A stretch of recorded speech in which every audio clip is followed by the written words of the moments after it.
Hello friends, जैसा कि मैंने आपसे कहा था कि ये लास्ट पार्ट होगा, लेकिन वीडियो बहुत ज़्यादा लेंथी हो रहा था, इसलिए मुझे इसके 2 पार्ट्स करने पड़े। लेकिन आप परेशान ना हो, मैं लास्ट पार्ट जल्द ही अपलोड करूंगी। और आप सब मुझसे नाराज़ होंगे लेट वीडियो अपलोड करने पर।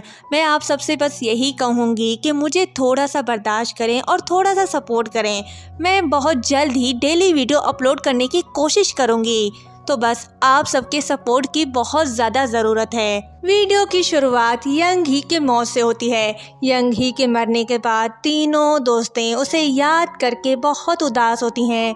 किम योन, सॉन्ग द्यूक और क्यांग ही का हाथ पकड़कर कहती है कि यंग ही हमें पहले छोड़कर चली गई, अब बस हम तीनों दोस्तें ही बचे हैं, तो अब कोई भी एक दूसरे को छोड़कर नहीं जा सकता। सॉन्ग द्यूक कहती है कि अगर वादा तोड़ा तो किम योन कहती है मैं नहीं जानती, लेकिन इसकी इजाज़त नहीं। उसकी बात से एग्री करके तीनों दोस्तें एक दूसरे से वादा करती हैं। दोस्तों से मिलने के बाद सॉन्ग द्यूक किंग जोंग से मिलने जाती है।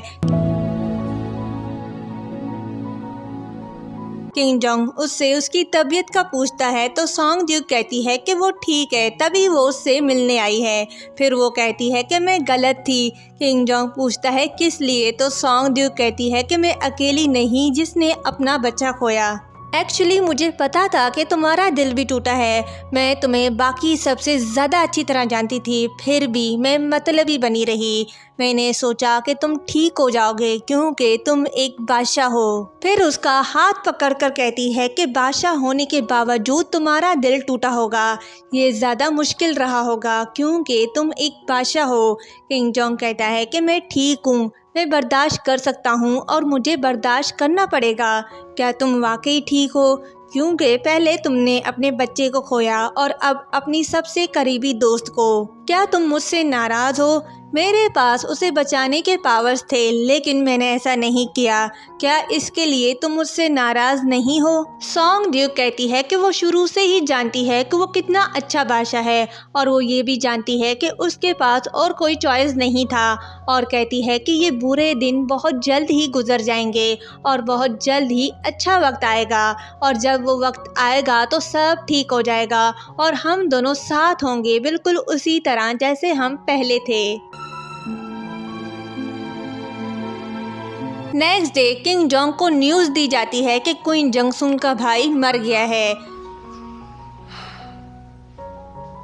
ये न्यूज़ सुनकर किंग जोंग क्वीन जंगसुन के पास जा रहा होता है, तो तबीयत खराब होने की वजह से उसे चक्कर आ जाते हैं और वो नीचे गिर जाता है। किंग जोंग की तबीयत खराब होने की वजह से उसकी जगह बिन हो क्वीन जंगसुन के पास जाती है और कहती है कि मैंने ऐसी न्यूज़ सुनी जिसकी तकलीफ़ का मैं सोच भी नहीं सकती।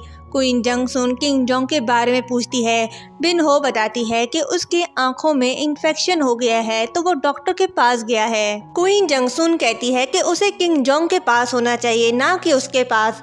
बिन हो उससे पूछती है कि क्या वो उसके लिए कुछ कर सकती है, तो क्वीन जंगसुन तंजिया अंदाज से कहती है कि तुम क्या कर सकती हो? मैं अपने भाई के लिए कुछ नहीं कर सकती, जबकि मैं उसकी छोटी बहन हूँ। मेरा भाई मर गया है, लेकिन मैं उसके लिए शोक भी नहीं कर सकती और ना ही उसके जनाजे में जा सकती हूँ। और कहती है कि वो इस नागवार जगह में फंस गई है, वो बाहर एक कदम भी नहीं रख सकती। क्या उन्हें यहाँ कैद कर लिया है जो बाहर कदम रखने से रोक रहे हैं? आखिर में वो बस यही कहती है कि महल एक शानदार जेल है। नेक्स्ट सीन में सॉन्ग द्यूक किंग जोंग के पास होती है और उसका ख्याल रख रही होती है।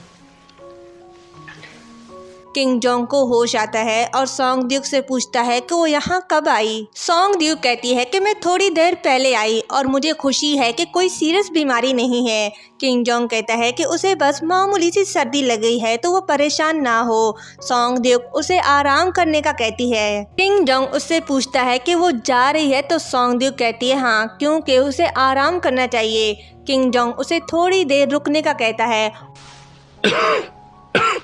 और फिर खांसने लगता है, तो सॉन्ग द्यूक से कहता है कि कोई बात नहीं, वो माँ बनने वाली है, तो बच्चे के लिए मामूली सर्दी भी बहुत खतरनाक हो सकती है। वो उसे जाने का कहता है। सॉन्ग ड्यूक कहती है कि वो थोड़ी देर तक रुक सकती है।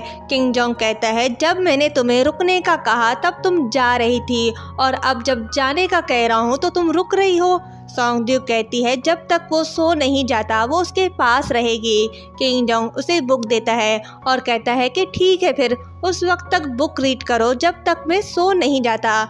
मैं तुम्हें पढ़ते हुए सुनना चाहता हूँ। सॉन्ग ड्यूक बुक रीड करने लगती है। 이미 다급하거늘 함께 돌아가리. 북지 않다고 여우가 아니며 बुक रीड करने के बाद किंग जोंग कहता है कि जिनसे हम प्यार करते हैं वही छोड़कर चले जाते हैं, लेकिन हम एक दूसरे के साथ हैं तो हमारे साथ ऐसा नहीं होगा।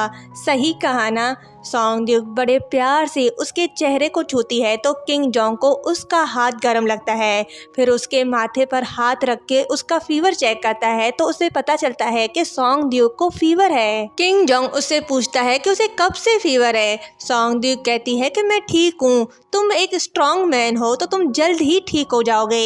ये कहते ही सॉन्ग ड्यूक बेहोश हो जाती है। 저기 마. उसे बेहोश देखकर किंग जोंग चिल्ला कर डॉक्टर को बुलाने का कहता है। 3 दिन गुजर जाते हैं पर सॉन्ग ड्यूक को होश नहीं आता।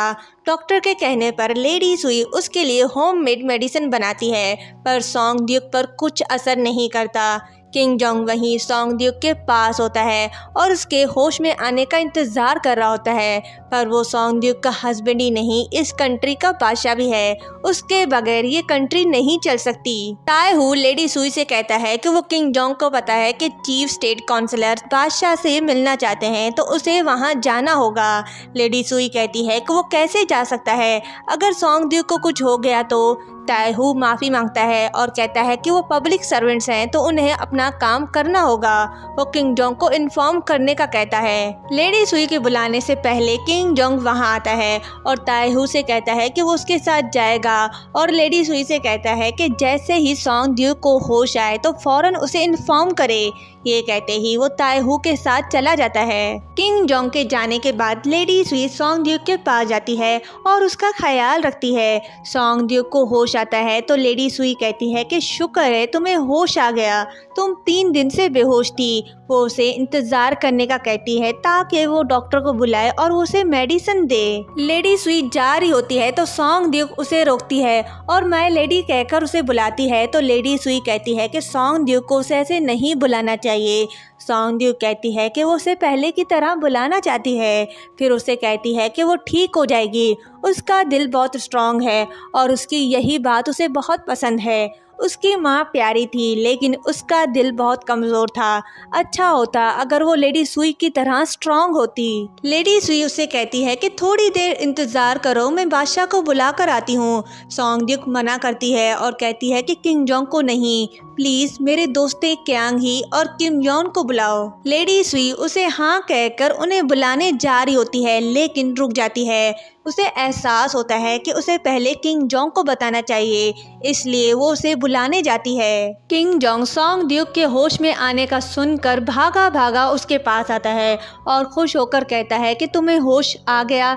सॉन्ग ड्यूक लेडी सुई से कहती है कि मैंने तुम्हें क्यांग ही और किम योंग को बुलाने का ऑर्डर दिया था। लेडी सुई माफ़ी मांगती है तो सॉन्ग ड्यूक कहती है कि जल्दी करो और उन्हें बुलाओ, मेरे पास ज़्यादा वक्त नहीं। लेडी सुई उसके कहने पर उन्हें बुलाने जाती है। सॉन्ग ड्यूक की बातों से किंग जोंग हर्ट होता है तो सॉन्ग ड्यूक कहती है कि जाने से पहले मैं उन्हें देखना चाहती हूँ। किंग जोंग कहता है कि क्या तुमने मुझे याद नहीं किया। सॉन्ग ड्यूक कहती है कि उसके जाने के बाद वो ठीक हो जाएगा, उसे प्रोटेक्ट करने के लिए बहुत से लोग हैं, लेकिन अगर वो अपने दोस्तों से मिलकर नहीं गई तो उसे बहुत बुरा लगेगा। किंग जोंग कहता है कि ऐसा मत करो, मैं माफ़ी चाहता हूँ। अगर तुम अब भी कोड लेडी होती, अगर मैं तुम्हें अपनी कोकोबाइन बनने के लिए मजबूर ना करता तो ऐसा ना होता। सॉन्ग ड्यूक कहती है क्या तुम सच में मुझे पसंद करते हो। किंग जोंग हाँ कहता है तो सॉन्ग ड्यूक कहती है अगर तुम मुझे अगले जन्म में देखो तो प्लीज ऐसे गुजर जाना जैसे कि तुम मुझे जानते नहीं। मैं तुम पर इल्ज़ाम नहीं लगा रही और ना ही तुमसे नफ़रत करती हूँ। मैं बस ये चाहती हूँ कि मैं अपना अगला जीवन ऐसे जीऊँ जैसे मैं जीना चाहती हूँ। उसकी बातों से किंग जोंग की आंखों में आंसू आ जाते हैं और सॉन्गड्यू से कहता है कि क्या तुमने मुझसे थोड़ी सी भी मोहब्बत नहीं की?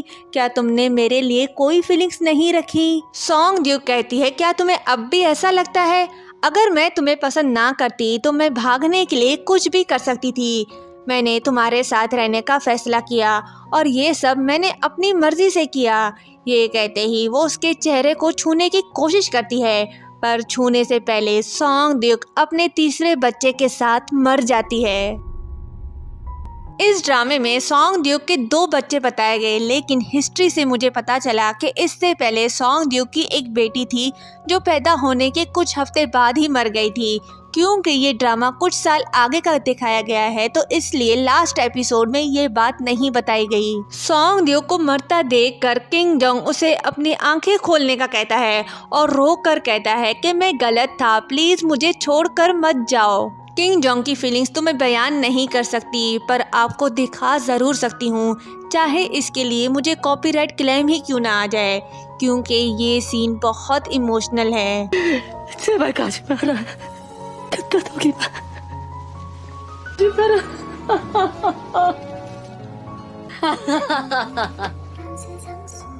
सॉन्गड्यू की मौत से क्वीन जंगसून, उसकी दोस्तें और बाकी सब बहुत रोते हैं और उसकी मौत का शोक मनाते हैं, लेकिन किंग जोंग उसके बगैर बहुत उदास है। अब लास्ट वीडियो में हमें ये देखना होगा कि किंग जोंग सॉन्गड्यू के बगैर कैसे जिंदगी गुजारता है।